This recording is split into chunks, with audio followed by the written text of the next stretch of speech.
welcome to this episode of the Minnesota Lefthanders Podcast. Today, I'd like to do 3 things in this episode. The first will be provide ways that you can follow me and get info on the Minnesota State Lefty Open.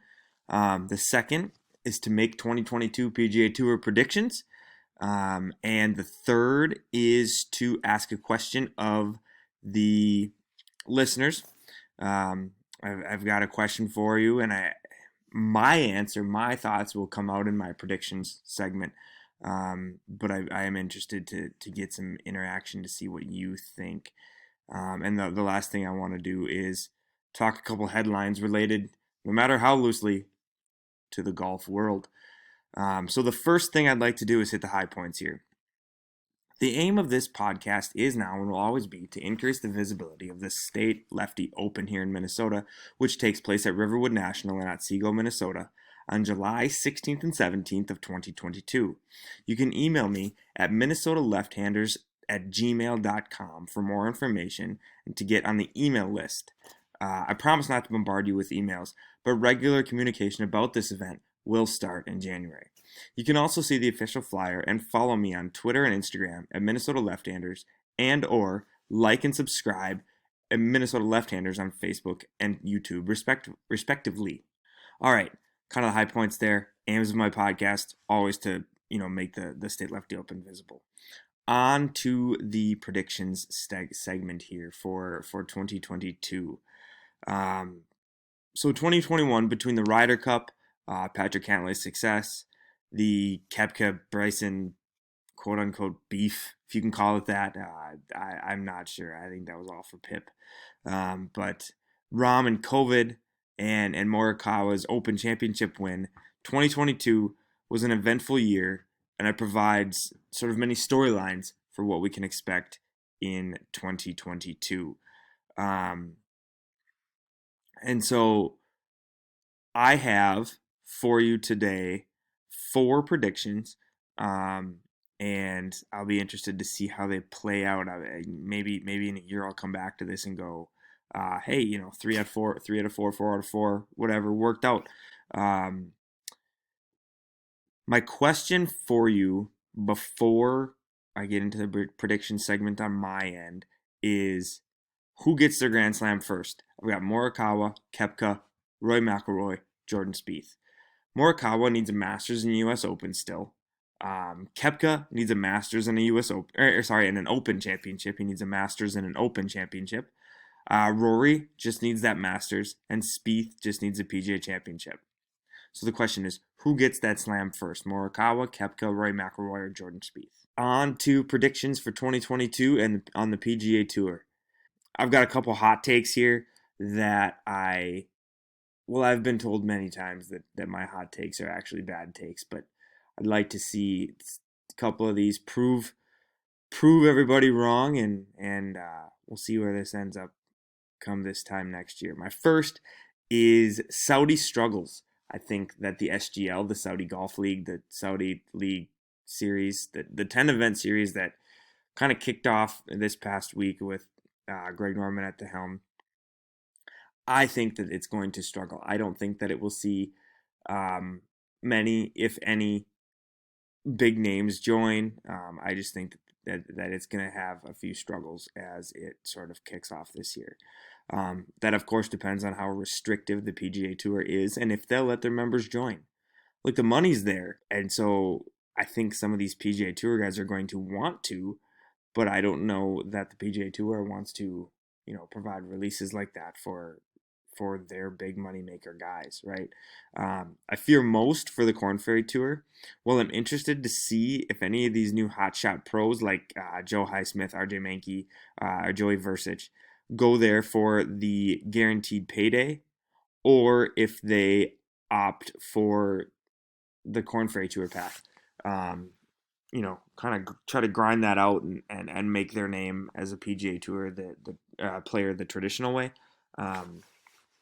But having that option in the Saudi series might take away from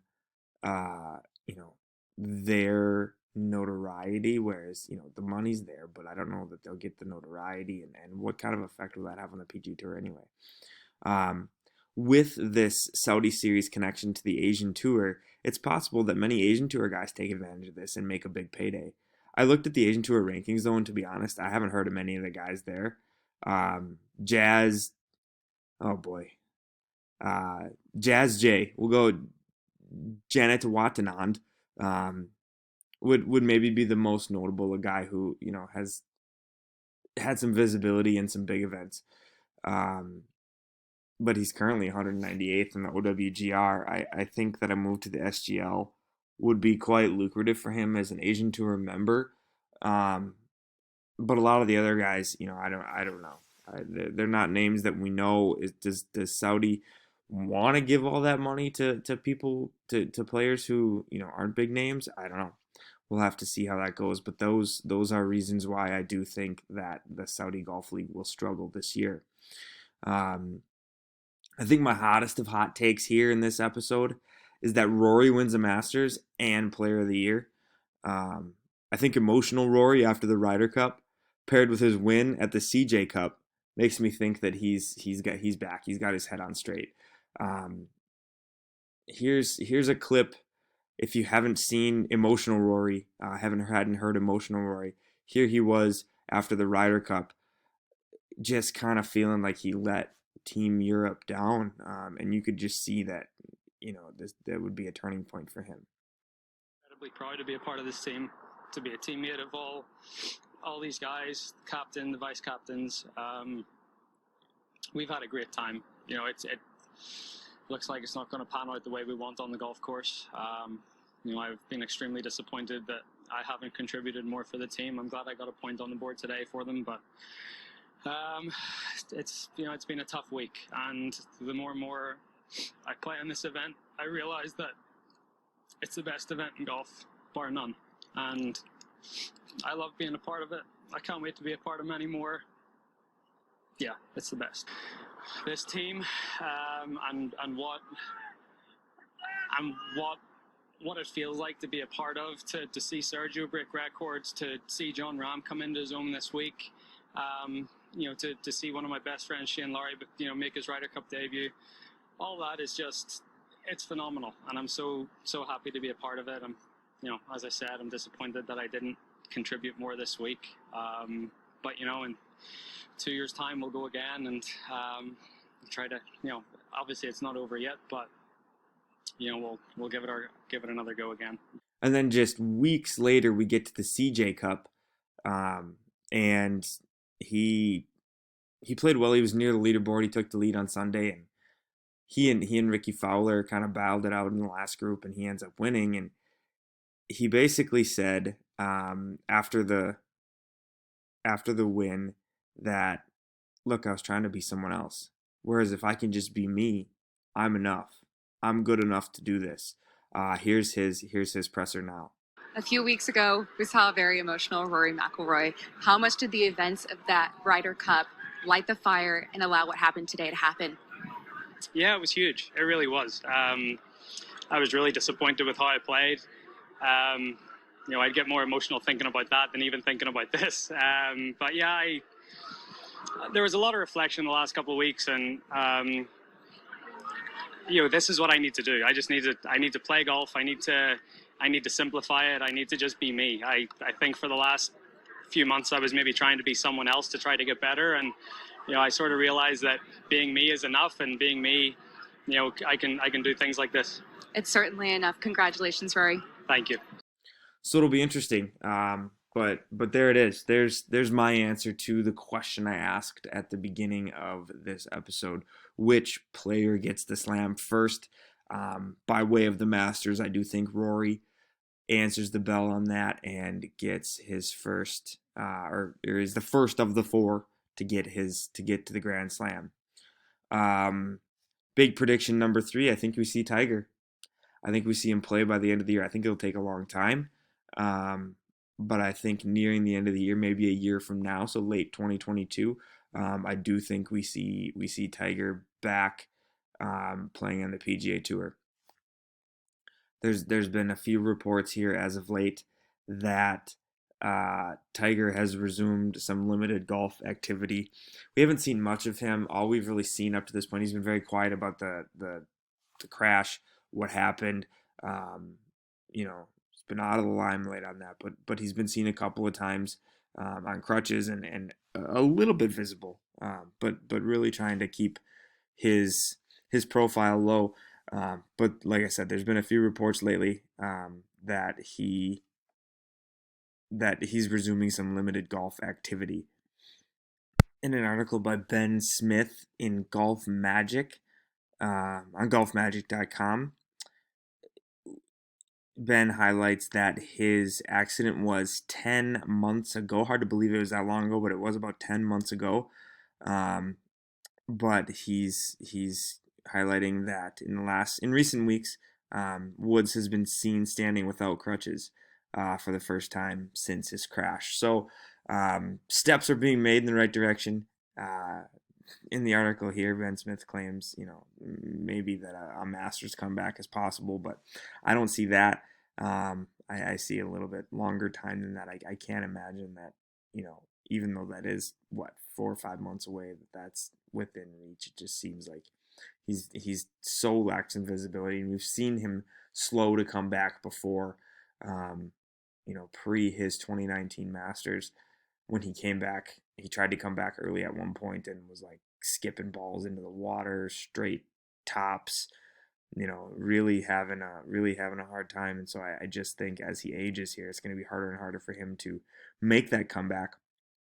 But I do think that we see him. I mean, he's Tiger Woods. I just don't think that we've seen the end of him. Do I think that he should resume much golf? I don't know. I think that he's great for the game. I think he should show up at the PNC father-son. I think he should, be active with the Ryder Cup and the President's Cup. He should be super visible at Riviera. There's lots of places that he can still be intimately involved in the game without having to grind out wins. I think his record stands for himself. For me, as someone who grew up in the Tiger Woods era, I don't need to see him get to 19 majors to respect what he's done on the golf course. I mean, it's just simply what he did in 2019 was enough to solidify that for me. His career kind of speaks for itself, obviously, at this point. My last prediction is this: Jordan Spieth returns to number 1 in the world this year. He recently bumped back into the top 10. He was as low as 92nd in the world in recent years, but with the 2021 that he had, he got back into the top 10 and kind of wrote the playbook for Ricky Fowler even, who mentioned that he's hoping to see a Spieth-like turnaround in his own career. But I do expect Spieth to continue that path toward his return to number 1 in the world. He only needs the PGA Championship to complete his slam. I don't see it happening this year, but I think he gets a lot of wins and definitely increases his world ranking as the year goes on and eventually reaches that number 1 spot again. And lastly here, headlines, no matter how loosely related to golf, but headlines in the golf world today. The Packers called Blake Bortles to come be a backup quarterback. They're going to go Jordan Love as Aaron Rodgers is in the COVID protocol. But they called Blake Bortles to come back him up. Sounds like Blake Bortles was on the golf course when the call came. And word is, I have a tweet here from Mark Long at AP Mark Long via Twitter that says, former Jaguars legend Blake Bortles was even through 7 holes at Ponte Vedra's Ocean Course this morning when he got the call to fly to Green Bay. He was staring at a double bogey on number 8 when he picked up.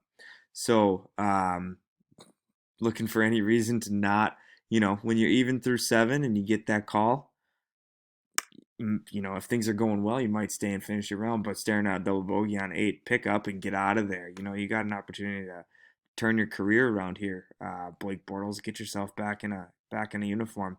And any opportunity to avoid that double. It's a great story there. I do hope that is a true story. That's it for me in this episode of the Minnesota Lefthanders Podcast. 4 hot takes on predictions for 2022, and answer the question in the comments below what you think. Make your case. Who gets the slam first? Morikawa, Koepka, Rory, or Speith? Talk again soon. Thanks for listening.